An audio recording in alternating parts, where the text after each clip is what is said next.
Hello friends, welcome back. இன்னைக்கு வீடியோல chicken பிக்கல் எப்படி பண்றதுன்னு உங்களுக்கு சொல்றேன்.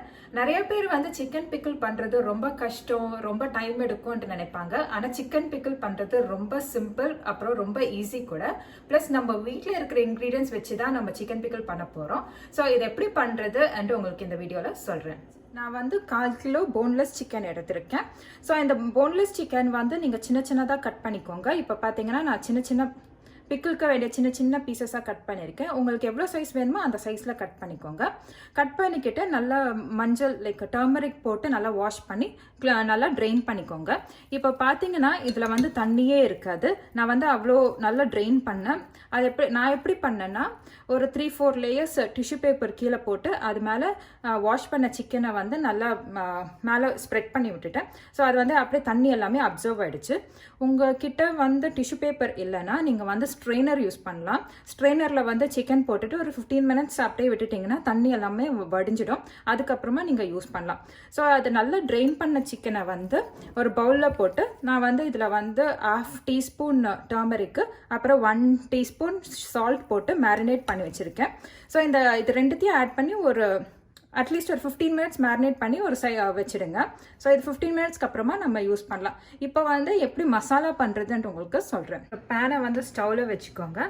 ஸோ இதில் வந்து ஃபஸ்ட்டு பட்டை ஒரு இன்ச்சை விட கொஞ்சம் கம்மியாக சின்னதாகவே யூஸ் பண்ணுங்கள். அப்புறம் 3 லவங்கம், 2 ஏலக்காய், இதை வந்து நல்லா ஃப்ரை பண்ணிக்கோங்க. நம்ம இதில் வந்து 1/2 டீஸ்பூன் மஸ்டர்டு, அதுக்கப்புறமா 1/4 டீஸ்பூன் வந்து சீரகம், அதுக்கப்புறம் வெந்தயம் கொஞ்சம் ஆட் பண்ணிக்கோங்க. 1/4 டீஸ்பூன் விட கொஞ்சம் கம்மியாகவே ஆட் பண்ணிக்கோங்க. ஸோ இப்போ வந்து இது நல்லா கோல்டன் ப்ரௌன் ஆகிடுச்சு. இதை வந்து நம்ம ஆஃப் பண்ணிடலாம்.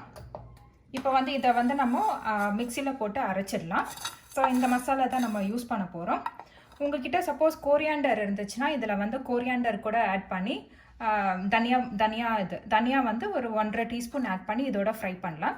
சப்போஸ் உங்ககிட்ட தனியாவா இல்லை தனியா பவுடராக இருந்தால் கூட பரவாயில்ல. நம்ம வந்து லாஸ்ட்டில் காரமோட தனியாவை ஆட் பண்ணிக்கலாம். நெக்ஸ்ட்டு நம்ம என்ன பண்ண போகிறோன்னா ஒரு கடாயில் வந்து ஆயில் ஊற்றிக்கோங்க. எப்படி இருந்தாலும் ஒரு 100 ml அப்படி ஊற்றிக்கோங்க. ஸோ இதை நம்ம இப்போ இதில் வந்து சிக்கன் போட்டு ஃப்ரை பண்ண போகிறோம். ஸோ இது கொஞ்சம் ஹீட் ஆகட்டும்.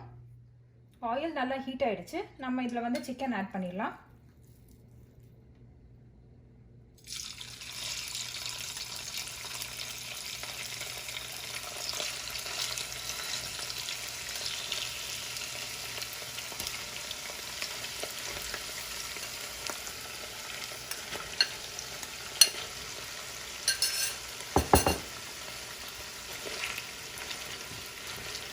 நீங்கள் ஸ்டவ் வந்து எப்போவுமே மீடியம் டு ஹையில் தான் வைக்கணும்.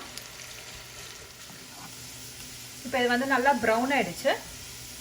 கோல்டன் ப்ரௌன் வந்தப்புறமா நீங்கள் எடுத்துடலாம். இப்போ பாருங்கள் இது எப்படி குக்காக இருக்குது. வெளியில் கிறிஸ்பியாக, உள்ளே வந்து இப்போ நீங்கள் வந்து அது குக் பண்ணி நீங்கள் ஓப்பன் பண்ணும்போது இப்படி இருக்கணும், வெட்டாக இருக்கக்கூடாது.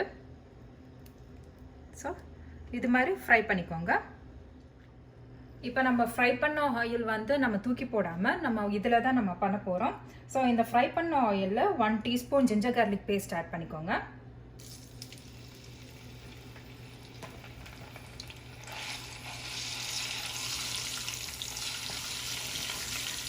அது நல்லா அந்த ஸ்மெல் போடுற வரைக்கும் நல்லா ஃப்ரை பண்ணிக்கோங்க. ஃப்ரை ஆன அப்புறமா நம்ம வச்சுருக்க அந்த சிக்கனை இதில் ஆட் பண்ணிடலாம்.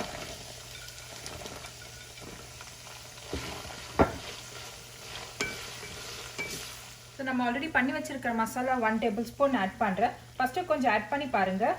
இன்னும் வேணுமானா அப்புறமா ஆட் பண்ணிக்கலாம். 1 டேபிள் ஸ்பூன் ஆட் பண்ணிவிட்டு கொரியாண்டர் பவுடர் வந்து 1/2 டேபிள் ஸ்பூன் ஆட் பண்ணுறேன். அப்புறம் நம்ம காரப்பொடி வந்து 1 டேபிள் ஸ்பூன் ஆட் பண்ணிக்கோங்க.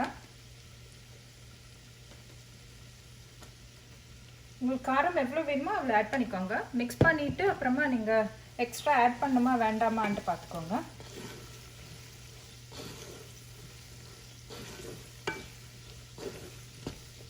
நெக்ஸ்ட்டு சால்ட் ஆட் பண்ணிக்கோங்க.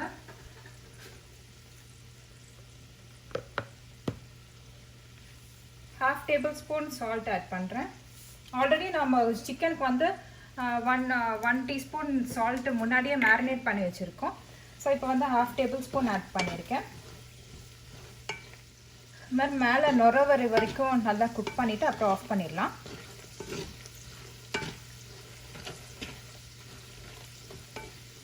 ஸோ நீங்கள் எக்ஸ்ட்ரா ஆயில் ஆட் பண்ணுன்ட்டு இல்லை, ஆல்ரெடி நம்ம ஃப்ரை பண்ண ஆயில் இதுலேயே நிறைய இருக்குது. ஸோ நீங்கள் அதை வந்து அப்படியே ஸ்டோர் பண்ணிடலாம். ஸோ நம்ம இப்போ ஆஃப் பண்ணிடலாம். இப்போது பிக்கல் வந்து நல்லா கூலாகிடுச்சு. கூலான அப்புறமா நம்ம என்ன பண்ணுறோன்னா லெமன் ஜூஸு, நான் ஒரு லெமன் வந்து செப்பரேட்டாக ஸ்க்வீஸ் பண்ணி வச்சுருந்தேன். ஸோ அந்த ஜூஸ் நல்லா பிக்கல் வந்து நல்லா கூலான அப்புறமா நீங்கள் வந்து ஆட் பண்ணிக்கலாம். ஒரு சின்ன லெமன் ஜூஸ் ஆட் பண்ணிக்கோங்க. ஸோ இதை மிக்ஸ் பண்ணி நீங்கள் வந்து ஜாரில் ஸ்டோர் பண்ணி வச்சுக்கலாம். ஸோ இந்த பிக்கல் வந்து நீங்கள் எப்படி இருந்தாலும் ஒரு 2 months வரைக்கும் கெடாமல் இருக்கும். 2 to 3 months. நீங்கள் கை எதுவுமே வைக்காமல் நீங்கள் வந்து ஸ்பூன் தண்ணி எதுவும் படாமல் நீங்கள் மெயின்டைன் பண்ணிங்கன்னா நியர்லி ஒரு 3 months வரைக்கும் நீங்கள் ஸ்டோர் பண்ணி வச்சுக்கலாம். ஓகே ஃப்ரெண்ட்ஸ், சிம்பிளாக நம்ம வீட்லேயே எப்படி சிக்கன் பிக்கிள் பண்ணுறது உங்களுக்கு இப்போ தெரிஞ்சிருக்கும். ஸோ இதை வந்து 2 to 3 days ஏதாவது ஜாரில் போட்டு அப்படியே ஸ்டோர் பண்ணி வைங்க, யூஸ் பண்ணாதீங்க. எதுக்கானா இது வந்து சிக்கன் வந்து நல்லா அந்த மசாலாவில் மிக்ஸ் ஆகணும். ஊறின அப்புறமா நீங்கள் யூஸ் பண்ணிங்கன்னா ரொம்ப நல்லா இருக்கும். ஸோ ஒரு 3 days யூஸ் பண்ணாமல் அதுக்கப்புறமா நீங்கள் ஒயிட் ரைஸில் அது மாதிரி மிக்ஸ் பண்ணி சாப்பிட்லாம். ஸோ நான் நினைக்கிறேன் உங்களுக்கு இந்த வீடியோ பிடிச்சிருக்கான்ட்டு நீங்கள் ட்ரை பண்ணி பாருங்கள், எப்படி இருந்துச்சு அன்ட்டு நீங்கள் கமெண்ட் பண்ண மறக்காதீங்க. அப்புறமா இந்த சேனலை சப்ஸ்கிரைப் பண்ண மறக்காதீங்க.